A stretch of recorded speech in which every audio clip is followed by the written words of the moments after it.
ದುಡ್ಡುಗೋಸ್ಕರನಾ? ಕೇವಲ ದುಡ್ಡುಗೋಸ್ಕರನಾ? ಕೇಳಿದ್ರೆ ನಾನೇ ಕೊಡ್ತಾ ಇದ್ದಾನೆ. ಎಷ್ಟು ಬೇಕೋ ದುಡ್ಡು ನಿನಗೆ? ಬೀದಿಯಲ್ಲಿದ್ದವ್ರನ್ನ ಕರ್ಕೊಂಬಂದು ಮನೇಲಿ ಆಶ್ರಯ ಕೊಟ್ಟೆ. 3 ಹೊತ್ತು ತಿಂತೀಯಲ್ಲ, ನಿಯತ್ತು ಬೇಡ ನಿನಗೆ? ನಿಯತ್ತು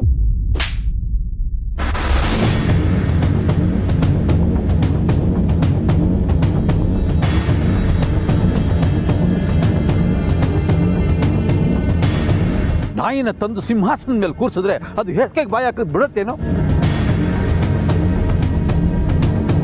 ನೀನು ಮೋಸ ಮಾಡಿದ್ದು ನನಗೆ ಮಾತ್ರ ಅಲ್ಲ, ನನ್ನ ಜನಕ್ಕೆ, ನನ್ನ ನಂಬಿಕೆಗೆ, ಆ ಭಗವಂತನಿಗೆ.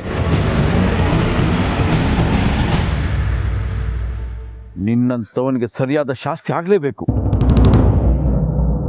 ಬುದ್ಧಿ ಬುದ್ಧಿ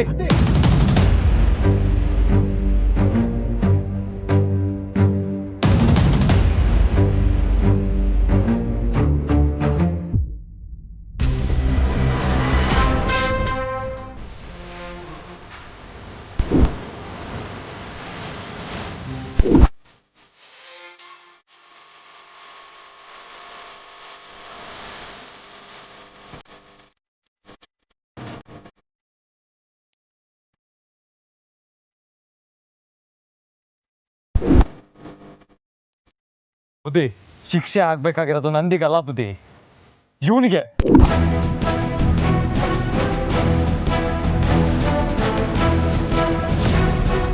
ನಿಜ ಏನು ಅಂತ ಹೇಳಿ ಬುದ್ಧಿಯವ್ರ ಕಾಲ್ ಬಿದ್ದು ತಪ್ಪೊಪ್ಕೋ.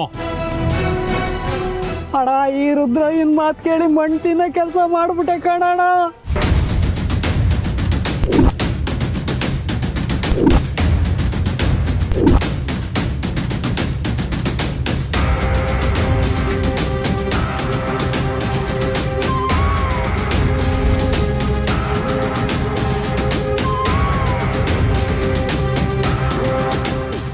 ಏನ್ ನಡೀತು ಅಂತ ಬಿಡಿಸ್ ನೀನೇ ಹೇಳಪ್ಪ.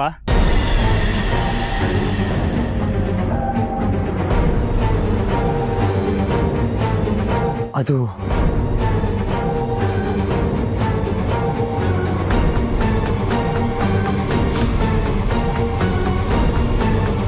ಸಿಂಗಣ್ಣ,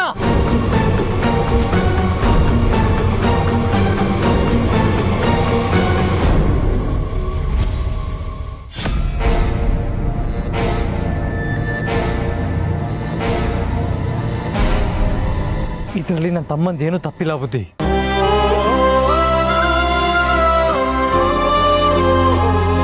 ನನ್ನ ಕ್ಷಮಿಸ್ಬಿಡಿ ಬುದ್ಧಿ. ಎಂಜಲ್ ಕಾಸ ಆಸೆಗೆ ಏಸ್ಕೆ ತಿನ್ನೋ ಕೆಲಸ ಮಾಡ್ಬಿಟ್ಟೆ ಬುದ್ಧಿ.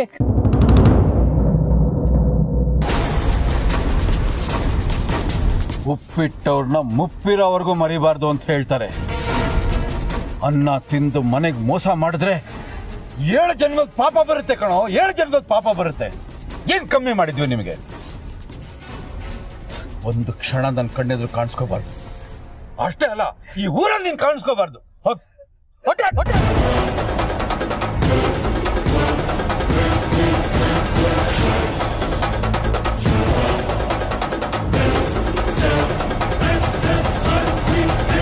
ಏನಪ್ಪ ರುದ್ರಯ್ಯ, ಮಣ್ಣು ತಿನ್ನೋ ಕೆಲಸ ಮಾಡ್ಬಿಟ್ಟು ಮಾನ ಮರ್ಯಾದೆ ಇಲ್ದೇ ಇರೋ ತರ ನಿಂತಿದೀಯಲ್ಲ, ಯಾಕೆ ಮಾಡ್ದೆ ಹೀಗೆಲ್ಲ? ಮಾತಾಡು. ದೇವ್ರಂತ ನಮ್ಮ ವೀರಯ್ಯನವ್ರ ಮೇಲೆ ಇಂಥ ಕೆಟ್ಟ ಆಪಾದನೆ ಹೊರಸಕ್ ಹೊರಟಿಯಲ್ಲ, ಯಾಕೆ ಮಾಡ್ದೆ ಹೀಗೆಲ್ಲ?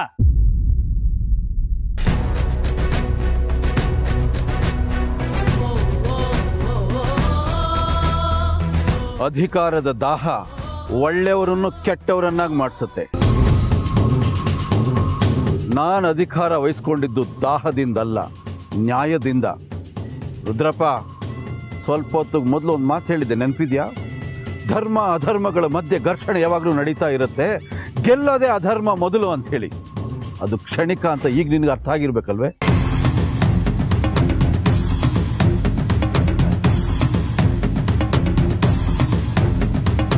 ಒಂದು ಮಾತು ಹೇಳ್ತೀನಿ ರುದ್ರಯ್ಯ, ಬದುಕಿರೋವರೆಗೂ ನೆನಪಲ್ಲಿಟ್ಕೋ. ಕೆಟ್ಟವರು ತುಂಬ ಬೆಳೀಬೋದು, ಆದ್ರೆ ಉಳಿಯೋದಿಲ್ಲ. ಒಳ್ಳೆಯವ್ರನ್ನ ತುಳಿಬಹುದು, ಆದ್ರೆ ನಾಶ ಮಾಡೋಕ್ಕಾಗಲ್ಲ.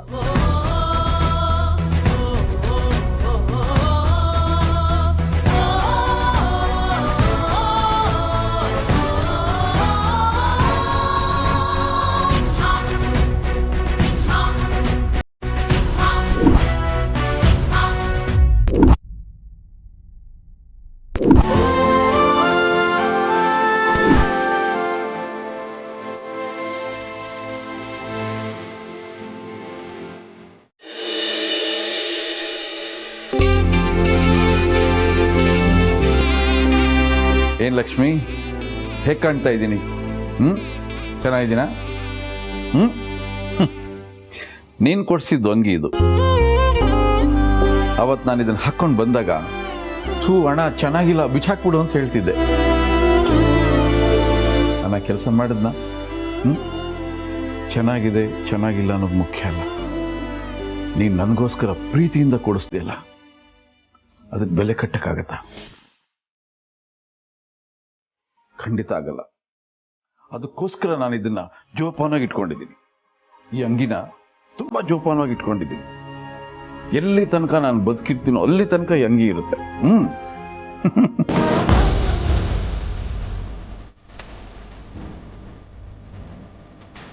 ಅವತ್ತಿನ ಸಂಕ್ರಾಂತಿ ಎಷ್ಟು ಚಂದ ಅಲ್ಲ?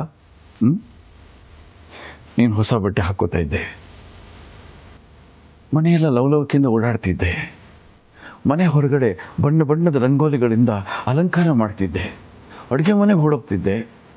ನನಗೇನೇನು ಇಷ್ಟ ಅಂಥ ಅಡುಗೆಗಳನ್ನೆಲ್ಲ ನೀನೇ ಮಾಡ್ತಿದ್ದೆ, ತಂದು ನನಗೆ ತಿನ್ನಿಸ್ತಾ ಇದ್ದೆ. ಮತ್ತೆ ಓಡಿ ಬರ್ತಿದ್ದೆ, ಕೈ ಹಿಡಿದು ಹೇಳ್ಕೊಂಡು ಹೋಗ್ತಿದ್ದೆ. ಬುದ್ಧಿ, ಪೂಜೆಗೆಲ್ಲ ತಯಾರಾಗಿದೆ, ಬನ್ನಿ. ಅಣ್ಣಯ್ಯ, ಪೂಜೆಗೆಲ್ಲ ತಯಾರಿಯಾಗಿದೆ, ಬಾ.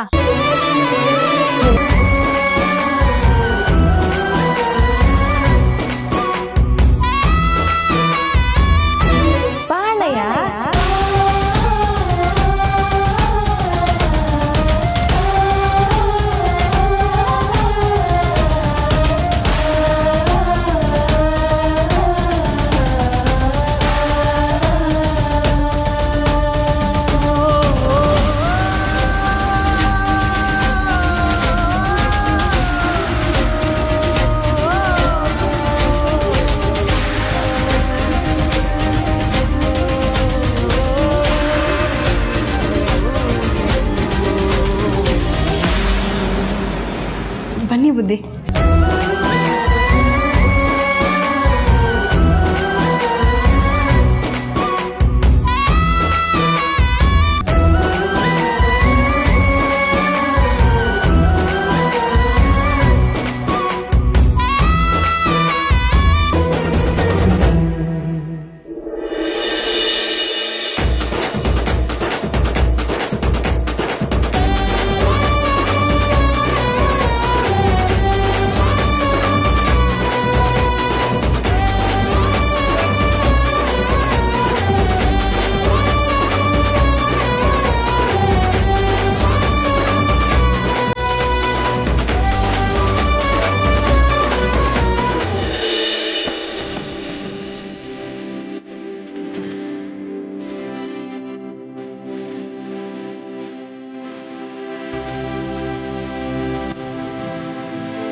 ಯಜಮಾನ್ರೆ, ಏನಿವತ್ತಿನ ವಿಶೇಷ?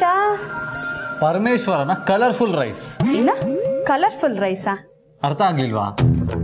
ಚಿತ್ರಾನ್ನ ಪಾರ್ವತಿ. ಪಾರ್ವತಿ, ತಿಂದು ಟೇಸ್ಟ್ ಮಾಡಿ ಹೇಳು.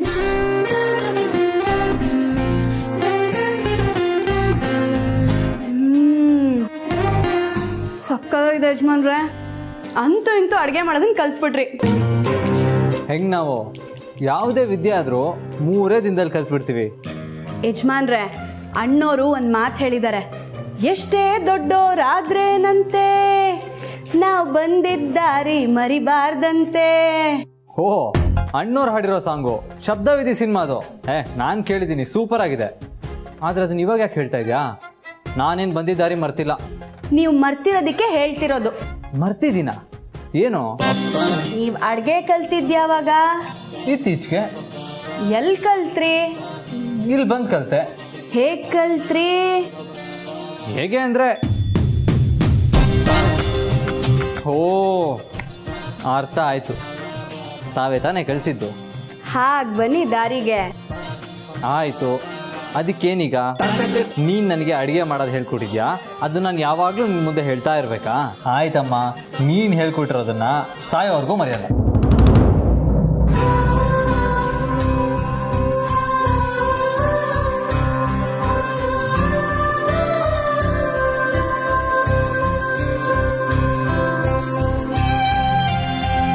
ಬಿಡ್ತೋನೆ, ನಿಮ್ಮ ಬಾಯಲ್ಲಿ ಯಾವತ್ತೂ ಇಂಥ ಮಾತು ಬರಬಾರ್ದು.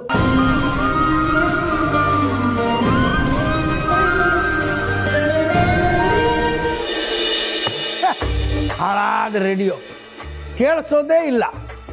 ಎಲ್ಲರ ಮನೇಲೆ ಟಿ ವಿ ಇದೆ, ನಮ್ಮ ಮನೇಲೆ ಟಿ ವಿನೇ ಇಲ್ಲ. ಒಂದು ಟಿ ವಿ ತೊಗೊಂಡು ಬಾರೋ ಅಂದರೆ ನಮ್ಮ ಮನೆ ದೊಡ್ಡ ಮನುಷ್ಯನಿಗೆ ನನ್ನ ಮಾತೇ ಕೇಳಿಸಲ್ಲ. ಕೇಳಿಸ್ತು. ಏನು ಮುಖ್ಯಾಂಶಗಳು ನೀನು ಹೇಳಿದೆಲ್ಲ ಕೇಳಿಸ್ತು.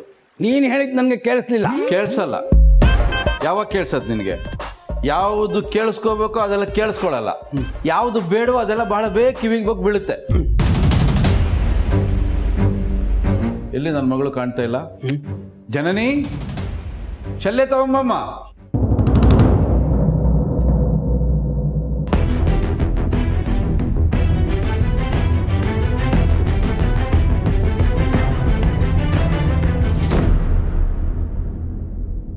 ಜನನಿ, ಇದ್ದೀನಿ, ಬರ್ತಾನೆ ಇಲ್ವಲ್ಲ ಇವಳು. ಅಪ್ಪ, ಜನನಿ ಎಲ್ಲಿ ಹೋದ್ಲು ಗೊತ್ತಾ? ಗೊತ್ತು. ನಾ ಬಡ್ಕೋತಾ ಇದ್ದೀನಿ, ಹೇಳ್ಬೇಕು ತಾನೆ? ಗೊತ್ತಿಲ್ಲ. ಈಗ ಗೊತ್ತು ಅಂದೆ, ಗೊತ್ತಾ ಗೊತ್ತಿಲ್ವಾ? ಗೊತ್ತು, ಗೊತ್ತಿಲ್ಲ. ಬುದ್ಧಿ ಶಲ್ಯ.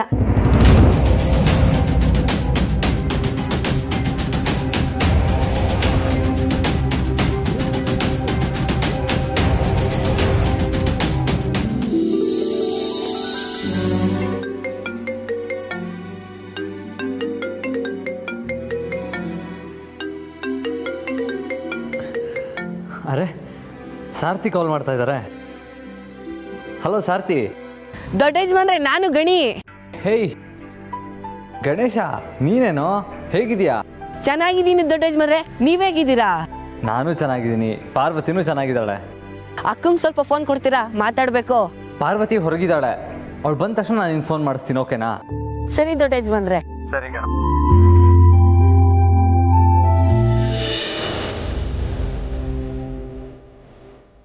ಎಲ್ಲಿದ್ದೆ ತಾಯಿ ಇಷ್ಟು ವರ್ಷ ನೀನು? ಯಾವ ಘಳಿಗೆಯಲ್ಲಿ ಈ ಮನೆ ಕಾಲಿಟ್ಟಿಯೋ, ಈ ಮನೇನ, ನನ್ನ ಮನಸ್ಸನ್ನು ಸಂಪೂರ್ಣವಾಗಿ ಆವರಿಸ್ಕೊಂಡ್ಬಿಟ್ಟೆ ನೀನು. ಬುದ್ಧಿ, ಏನು ಯೋಚನೆ ಮಾಡ್ತಾ ಇದ್ದೀರಾ? ನಿನ್ನನ್ನು ನೋಡಿದರೆ ನೀನು ನನ್ನ ತಂಗಿ ಥರ ಕಾಣ್ತೀಯ ಅಂತ ಹೇಳಿದರೆ ಏನು ಕಳ್ಕೊತೀಯ?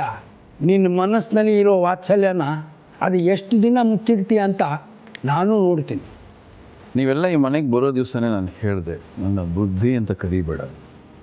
ಈ ಪದೇ ಪದೇ ಬುದ್ಧಿ ಬುದ್ಧಿ ಅಂತಿದೆಯಲ್ಲ, ನನಗೆ ಬುದ್ಧಿ ಇದೆಯಾ ಇಲ್ಲೋ ಅಂತ ಅನುಮಾನವೇ. ಅಯ್ಯೋ, ಹಾಗಲ್ಲ ಬುದ್ಧಿ. ನಮಗೆ ಯಾರ ಮೇಲೆ ಭಯ, ಭಕ್ತಿ, ಗೌರವ ಇರುತ್ತೋ ಅವ್ರನ್ನ ಹಾಗೆ ಕರಿತೀವಿ. ಜೊತೆಗೆ ಎಲ್ಲ ವಿಚಾರದಲ್ಲೂ ನಮಗಿಂತ ಯಾರು ಮೇಲಿರ್ತಾರೋ ಪ್ರೀತಿಯಿಂದ ಅವ್ರನ್ನ ಬುದ್ಧಿ ಅಂತೀವಿ. ಇದರಿಂದ ನಿಮ್ಗೇನಾದರೂ ಬೇಜಾರಾಯ್ತಾ ಬುದ್ಧಿ? ಇಲ್ಲ ತಾಯಿ, ನೀನು ತುಂಬ ಜಾಣೆ ಇದೆ ಕೆಲವೊಂದು ವಿಚಾರದಲ್ಲಿ. ಎಲ್ರಿಗಿಂತಲೂ ನೀನೇ ಬುದ್ಧಿವಂತೆ.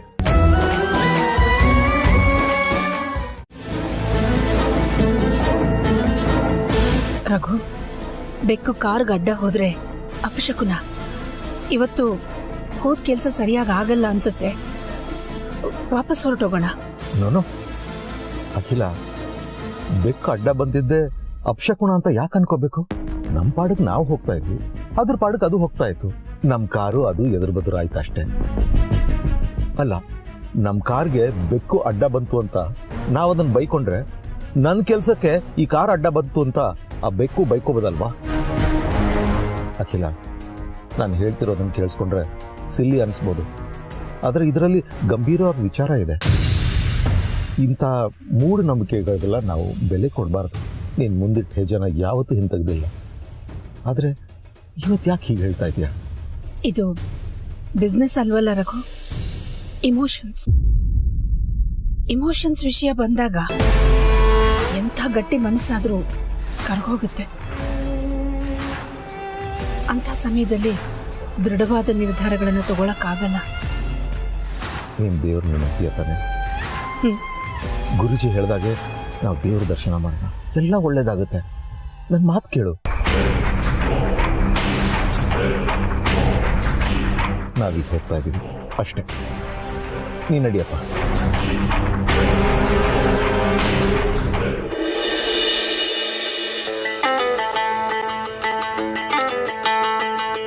ಇಷ್ಟು ದಿನಕ್ಕೆ ಒಂದು ಒಳ್ಳೆ ಕೆಲಸ ಮಾಡಿದ್ಯಾ. ತೋಟದಲ್ಲಿ ಆರಾಮಾಗಿ ಸುತ್ತಾಡಿ ಮಜಾ ಮಾಡ್ಕೊಂಬರೋಣ.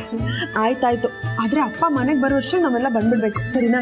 ಸರಿ, ನಿಂತ್ಕೊಳ್ಳಿ.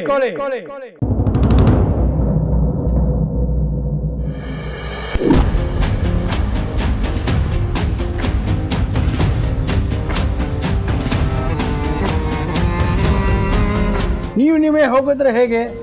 ನಾನು ತೋಟಕ್ಕೆ ಬರೋದು ಬೇಡವಾ? ತಾತ, ನಿಮ್ಮನೆ ತೋಟ ನೀವ್ ನೋಡಿಲ್ವಾ?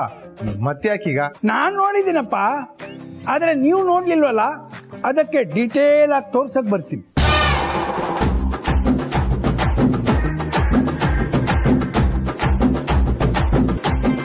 ಜನನಿ, ತಾತ ಬಂದ್ರೆ ಪ್ರೈವಸಿ ಇರಲ್ಲ, ಯಾಕಾದ್ರೂ ಮಾತಾಡಿ.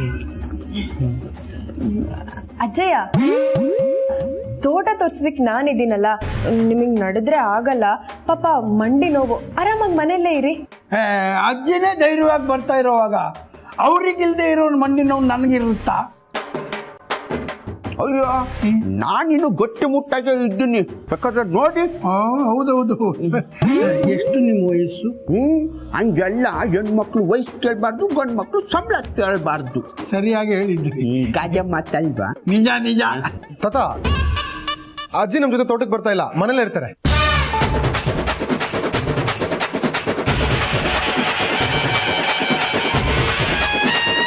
ಹೌದಾ? ಹ್ಞೂ ತಾತ, ಸುಮ್ಮನೆ ಕಳ್ಸೋದಕ್ಕೆ ಬರ್ತಾ ಇದಾರೆ ಅಷ್ಟೇ.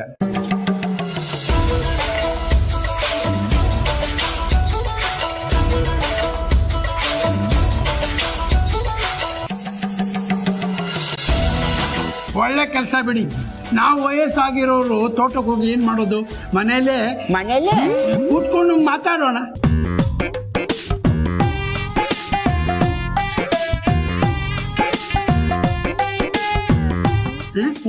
ನೀವು ಹೋಗ್ಬಿಟ್ಟು ಬನ್ನಿ. ಸರಿ ಅಜ್ಜಯ್ಯ, ನಾವು ಬೇಗ ಬಂದ್ಬಿಡ್ತೀವಿ. ಪರವಾಗಿಲ್ಲ, ನಿಧಾನಕ್ಕೆ ಬನ್ನಿ. ಬನ್ನಿ ಹೋಗೋಣ. ಕಲ್ಪನಾ, ನಿಂತೇ ಇದ್ದೀರಲ್ಲ, ಬನ್ನಿ ಹೋಗೋಣ. ಎಲ್ಲಿದೆ? ಪೂರಕ್ಕೆ.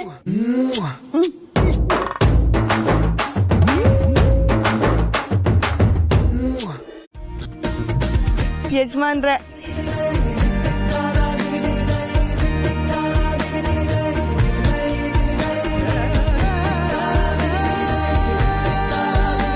ಪಾರ್ವತಿ, ಸಕ್ಕತ್ತಾಗಿದೆ ಅಲ್ಲ?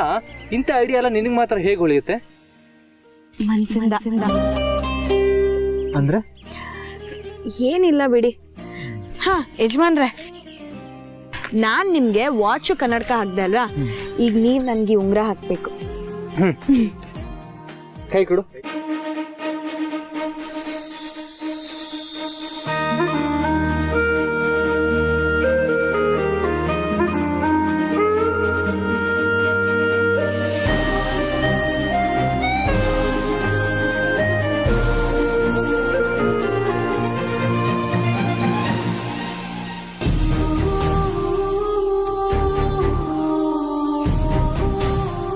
ಪಾರ್ವತಿ, ಇಲ್ಲೇ ಸುಮ್ಮನೆ ಕೂತ್ಕೊಂಡಿದ್ರೆ ಬೋರ್ ಆಗುತ್ತೆ.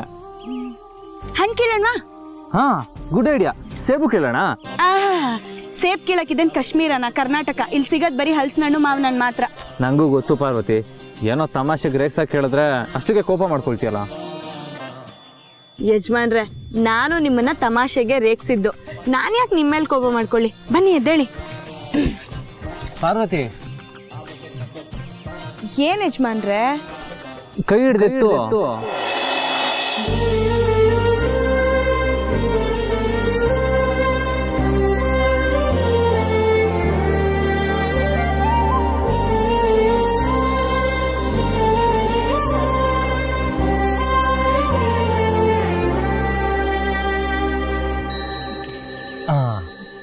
ಈಗ ಹಣ್ಣು ಕೀಳುವ ಸಮಯ. ಪಾರ್ವತಿ, ಯಾವ ಹಣ್ಣು ಕೀಳೋಣ?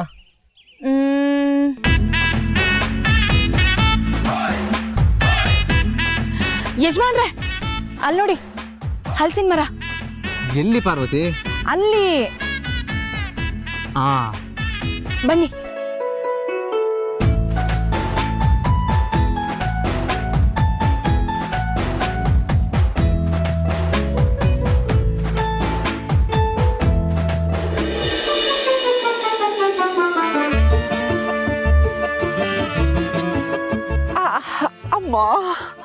ಬಗ್ಗಿ ಬಗ್ಗಿ ಸೊಡ್ಡೆಲ್ಲ ಹೋಗ್ಬಿಡ್ತು. ಈ ಕಾಗೆ ಮುತ್ಕೊಂಡಿಂದ ತಪ್ಪಿಸ್ಕೊಂಬರೋ ಅಷ್ಟರಲ್ಲಿ ಸಾಕಾಗೋಯ್ತು. ಮನೇಲಿ ಬೇರೆ ನಾವಿಬ್ರೇ ಇದ್ದು, ಏನಾದ್ರೂ ಹೆಚ್ಚು ಕಮ್ಮಿ ಆಗ್ಬಿಟ್ಟಿದ್ರೆ ಯಾರು ಗತಿ? ದೊಡ್ಡ ಯಜಮಾನ್ರು ಪಾರ್ವತಿ ಜೊತೆ, ಚಿಕ್ಕ ಯಜಮಾನ್ರು ಅವ್ರ ಜೋಡಿ ಜೊತೆ ತೋಟ ಸುತ್ತಕ್ ಹೋಗೋರೆ. ನನ್ನನ್ ಮಾತ್ರ ಹುಲಿ ಮುಂದೆ ಜಿಂಗಿ ಕಟ್ಟಾಕ್ಬಿಟ್ಟು ಹೋಗ್ಬಿಟ್ಟವ್ರೆ. ಅಲ್ಲ, ಈ ಕಾಗೆ ಮುತ್ಕ ನನ್ನಿಂದಾನೆ ಅವಳು ಕಲ್ಪನಾ ಅಂತ ಓಡಾಡ್ತಾನಲ್ಲ, ಅವ್ರ ಮನ್ಸಲ್ಲಿ ಇರೋದು ಪ್ರೇಮನ ಇಲ್ಲಕ? ನನ್ ಬಗ್ಗೆ ನಾನೇ ಹೇಳ್ಕೊಂಡ್ರೆ ಚೆನ್ನಾಗಿರಲ್ಲ. ಹಾ, ಇಲ್ಲೇ ಇದ್ದು ಸ್ವಲ್ಪ ತಾತನ್ಗೆ ಆಟ ಆಡ್ಸೋಣ.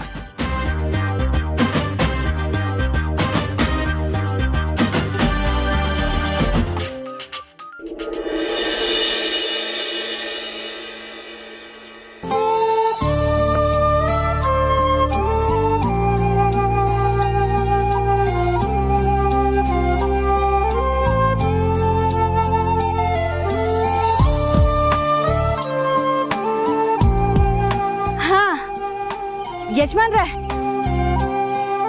ಅಲ್ಲಿ 3 ಕಾಯಿ ಕಾಣಿಸ್ತಿದೆ ನೋಡಿ. ಆ 3 ಕಾಯಲ್ಲಿ ಮಧ್ಯದಿದೆಯಲ್ಲ, ಅದೇ ಹಣ್ಣು. ಪಾರ್ವತಿ, ನೋಡಿದ ತಕ್ಷಣ ನಿಂಗೆ ಹಣ್ಣು ಯಾವುದು ಕಾಯಿ ಯಾವುದು ಅಂತ ಗೊತ್ತಾಗ್ಬಿಡ್ತಾ? ಯಜಮಾನ್ರೆ, ನಾನು ಹಳ್ಳಿ ಹುಡುಗಿ ಅನ್ನೋದನ್ನ ಮರ್ತು ಬಿಟ್ಟಿದ್ದೀರಲ್ಲ. ಹತ್ತಿ ಬೇಗ ಹಣ್ಣು ಕೀಳಿ. ವಾಟ್? ನೋ ನೋ ನೋ, ನನ್ಗಾಗಲ್ಲ. ನೀನ್ ಯಾವ್ದೋ ಬೇಲಿ ದಾಟ್ ಕರ್ಕೊಂಬಂದಿದ್ಯಾ, ಇದ್ಯಾರ್ದೋ ಬೇರೆಯವ್ರ ತೋಟ ಅನ್ಸುತ್ತೆ. ಹಾಗೆಲ್ಲ ಕದ್ದು ತಿನ್ಬಾರ್ದು.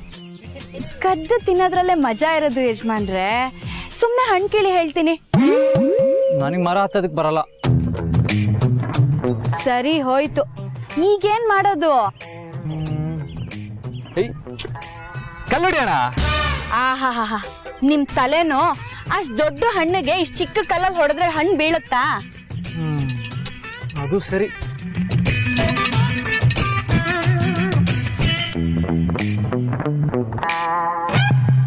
ಪಾರ್ವತಿ, ಏನಾಯ್ತು ಯಜಮಾನ್ರೆ? ಒಂದ್ ಐಡಿಯಾ. ಅಯ್ಯೋ, ನೀವು ಕೂಕೊಂಡಿದ್ ನೋಡಿ ನನಗ್ ಭಯಾನೇ ಆಗೋಯ್ತು. ಏನ್ ಐಡಿಯಾ? ನಾನ್ ನಿನ್ನ ಮೇಲೆತ್ತೀನಿ, ನೀನ್ ಹಣ್ಣು ಕೀಳು. ಸಿಂಪಲ್.